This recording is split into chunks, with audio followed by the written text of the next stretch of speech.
Aqui nós vemos que a história nos conta que Jesus, ele estava pleno, dos momentos mais poderosos do seu ministério. Jesus, ele até 30 anos não fez muita coisa, só aprendeu, só se preparou. E depois dos 30 ele saiu. Seriam 3 anos ali de realizações. 3 anos curando o cego, curando o paralítico, curando o leproso, trazendo esperança para os pobres, fazendo o sermão do monte ali, falando 3, 4, 5 horas, 6 horas, e o povo ali atônito. Imagina uma pregação de Jesus de 4 horas, 5 horas, você não queria ir embora, você falava, meu Deus, está falando comigo, eu quero ouvir mais. E as pessoas estavam apaixonadas por Jesus. Jesus, ele aonde ia, ele arrastava mesmo multidões, porque ele tinha muito amor, e o amor dele fazia com que as pessoas se sentissem amadas, que as pessoas fossem contagiadas pelo amor dele.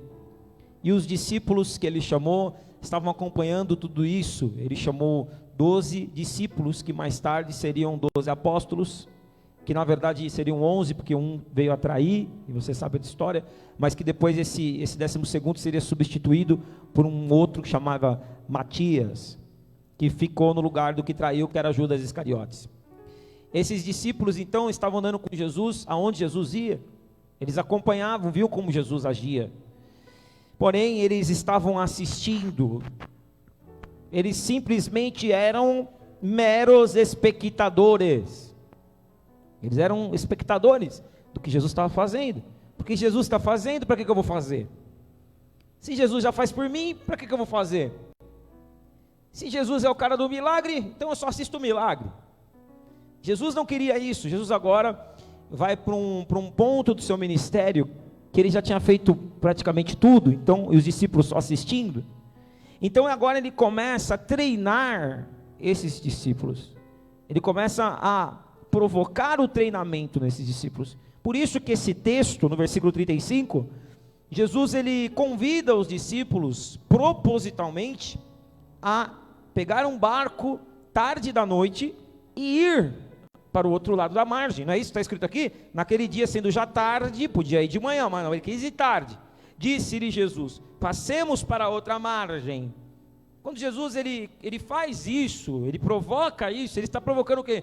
Um treinamento sobre aqueles discípulos, como se ele dissesse assim: a partir de agora vocês não vão só assistir, a partir de agora eu quero treinar vocês, para que vocês possam realizar.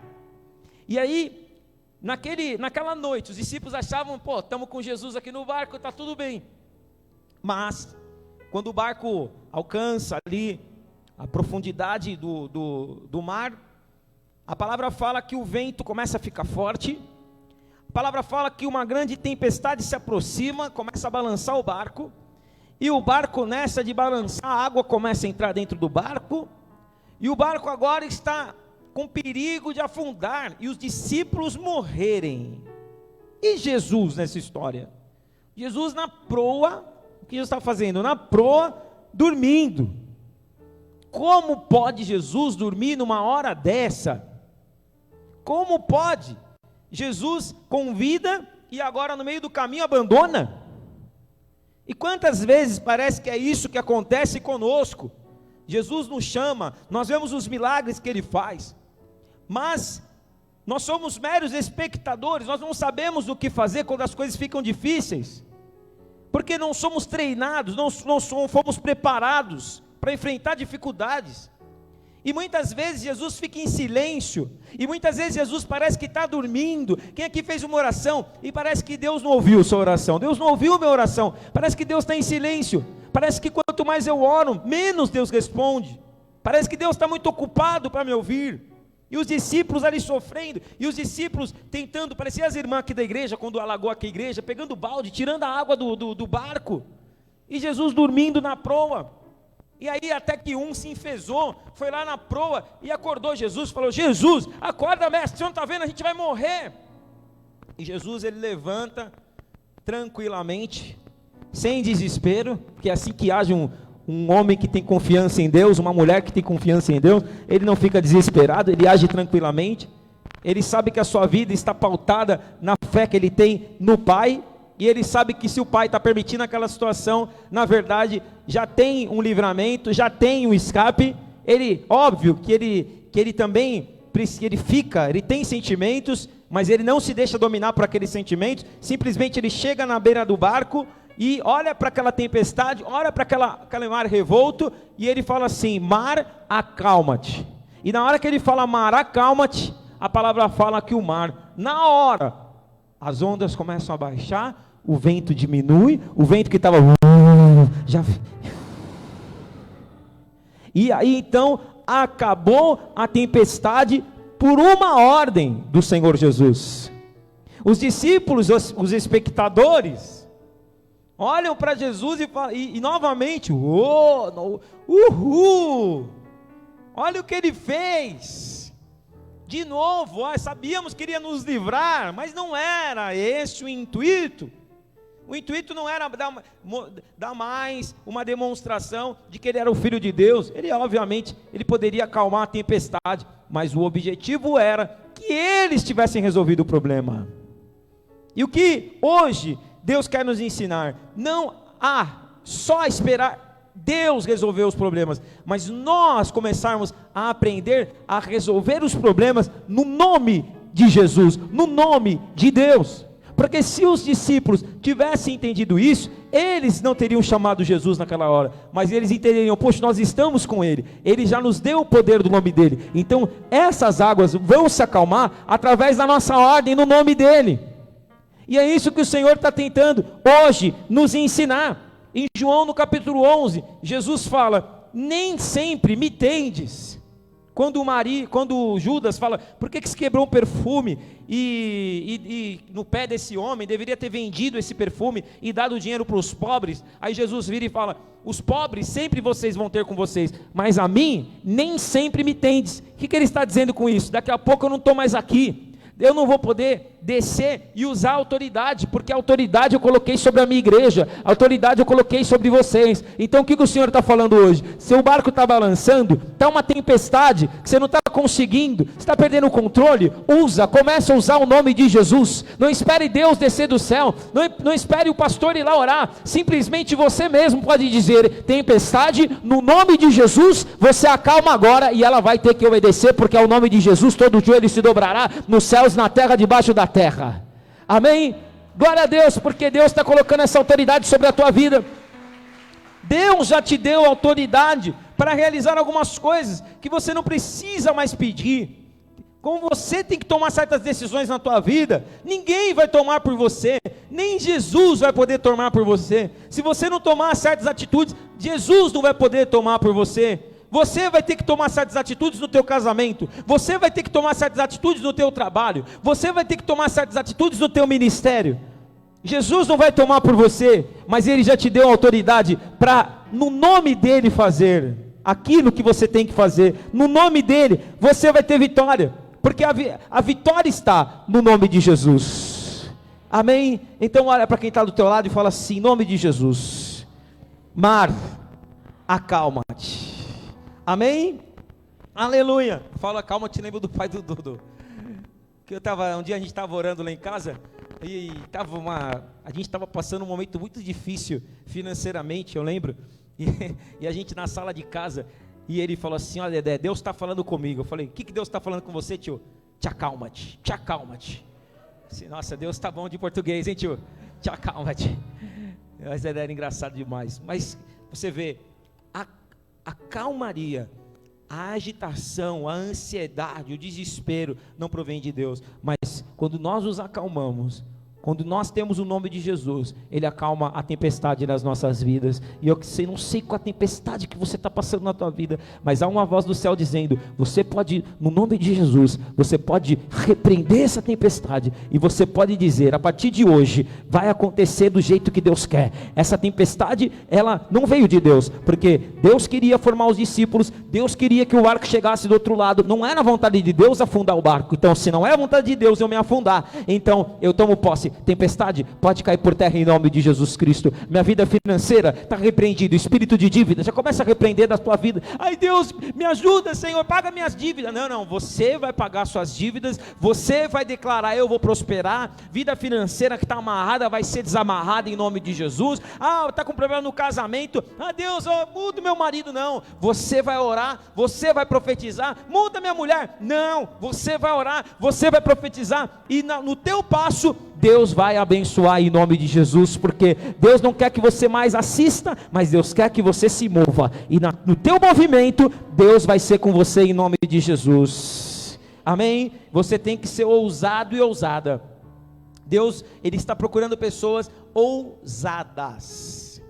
E o que é uma pessoa ousada? É uma pessoa que ela não tem medo, e nós não podemos ter medo da tempestade. A tempestade, a natureza, ela tem uma força muito grande. Esses dias eu vi um vídeo de um cara que ele estava lá em Portugal, e lá o surf lá é muito, o pessoal gosta muito, mas assim, as águas de lá não são muito boas, né? Os circuitos de lá são os mais perigosos, as ondas, elas são enormes, e o vídeo mostra o cara vendo ali, e o cara não ficou com medo, o único surfista que não ficou com medo, e ele entrou, ele fez um tubo, e depois ainda surfou. Então, a vontade de Deus é que nós não fiquemos com medo de nada. E, sabe, a palavra do Senhor, aqui na Bíblia, tem 366 não temas. Você sabia disso? A Bíblia tem 366 não temas. E eu estou falando mais uma vez aqui para você, a palavra de Deus para a tua vida: acalma o teu coração, não temas. Por que 366 não temas? Não temas para cada dia do ano. Pastor, mas o ano, todos os anos tem 365, mas tem um ano bissexto, que sobra um, aí Deus já pôs 366, para você não temer de maneira alguma.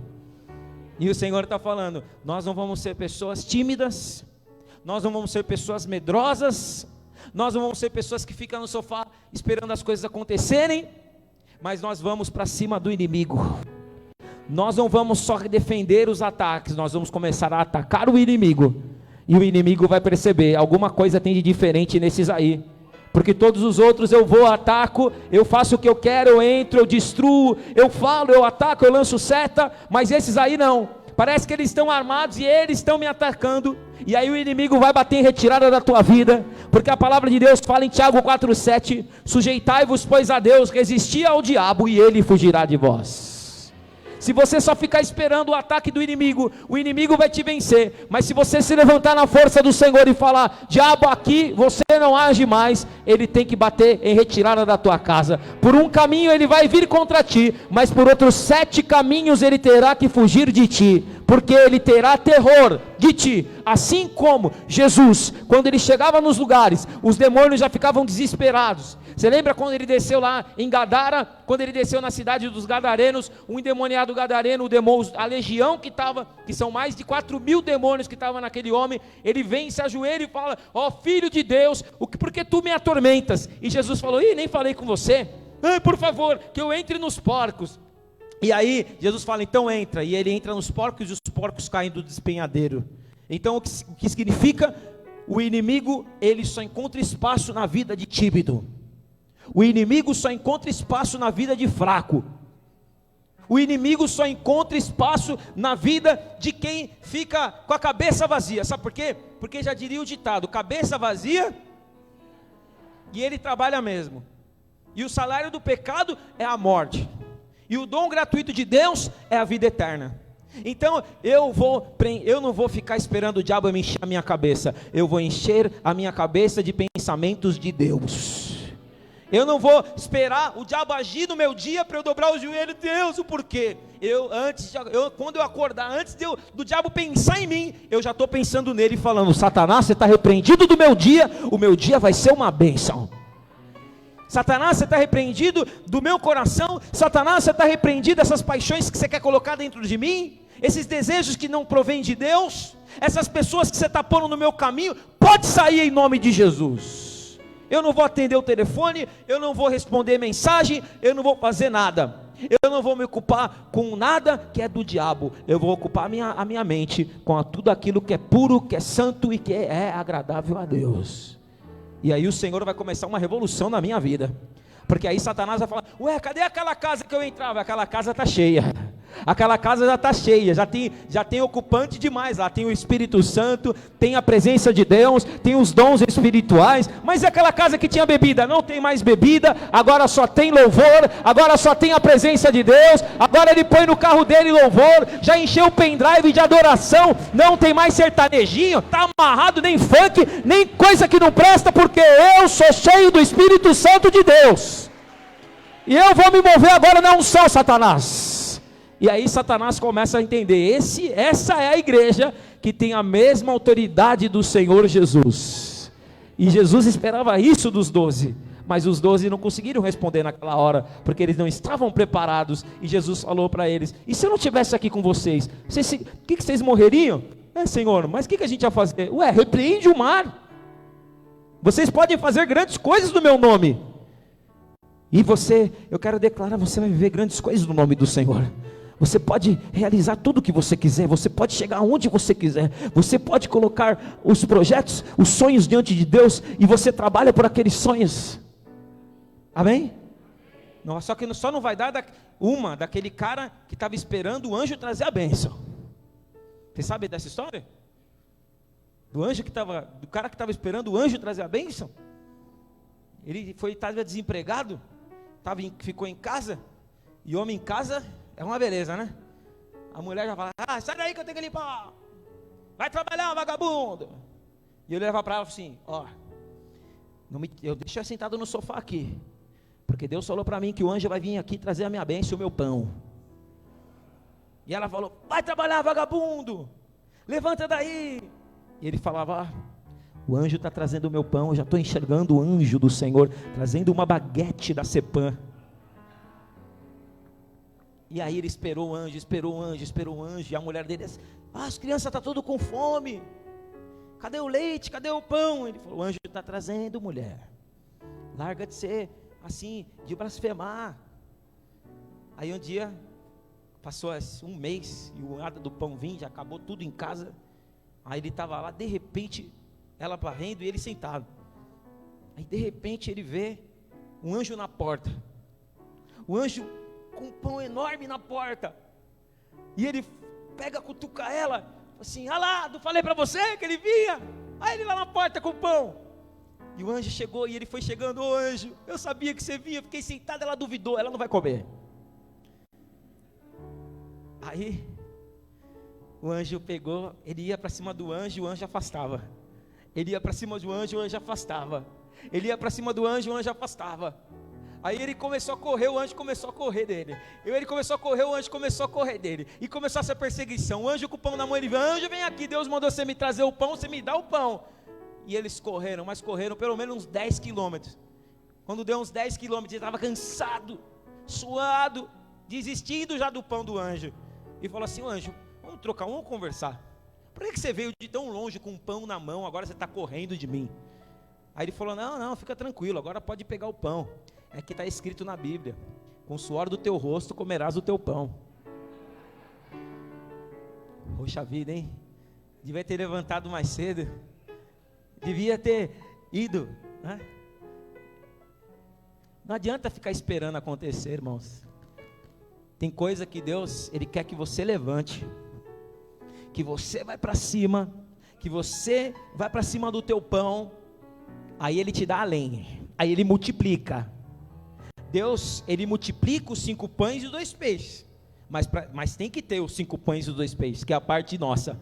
A nossa parte é os 5 pães e 2 peixes. A parte de Deus é alimentar uma multidão com 5 pães e 2 peixes.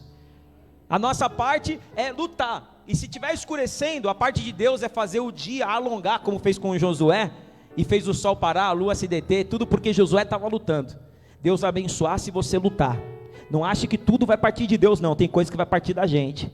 Tem coisa que todos os dias Deus espera, e Deus está procurando pessoas assim, pessoas que Ele fala: não, essa pessoa aqui, ela vai, porque ela tem o potencial, ela usa o potencial dela, ela se levanta, ela vai para a minha casa, na quarta, ela vai para minha casa no domingo, ela ora todos os dias, ela tem uma vida comigo, ela tem intimidade comigo, então ela faz a parte dela. Não tem jeito, irmãos, não tem jeito dessa pessoa não ser abençoada, não tem jeito. A cada culto que eu venho, eu estou recebendo autoridade. A cada culto que eu venho, eu estou recebendo poder, para que quando vier as tempestades da minha vida, eu pegue e fale com a tempestade, e ela reconheça, a mesma voz que ela reconheceu quando Jesus falou, ela vai reconhecer quando você abrir a tua boca, porque o mesmo Espírito está sobre a tua vida, o Espírito Santo de Deus vai estar na tua vida, e aí então, tudo vai começar a fluir, e tudo que se levantar, vai ter que cair por terra, tudo que se levantar para bloquear a tua vida, vai ter que cair por terra, porque a autoridade do Senhor Jesus está sobre você. Para terminar, Romanos no capítulo 1, fala assim, a natureza espera com expectativa a manifestação dos filhos de Deus. Fala assim comigo, a natureza espera com expectativa a manifestação dos filhos de Deus. Amém? E eu quero declarar que você vai se manifestar como filho de Deus. Jesus, na sepultura de Lázaro, ele disse assim: Pai, eu não precisava orar, porque eu já tenho a tua autoridade, era só usar, mas eu estou orando por causa desses incrédulos que não crê. Eles não creem, eu tenho que falar, Pai, tenho que fazer a oração, mas eu podia só dar a ordem, porque eu sou teu filho, e eu uso a autoridade de filho. A natureza espera com expectativa a manifestação dos filhos de Deus. E sabe o que está? A natureza, esse mundo, ele está dominado. Eu fui agora nessa empresa, agora à tarde, ungir, e eu falei para o proprietário, eu falei assim, vou deixar esse óleo da unção aqui para você, e você vai dar 7 voltas no quarteirão da tua empresa, e o ano que vem vai ser o melhor ano da vida de vocês na empresa. Mas o Senhor quer que você dê as 7 voltas de Josué, para as muralhas caírem. Ou seja, a natureza, o domínio do inimigo,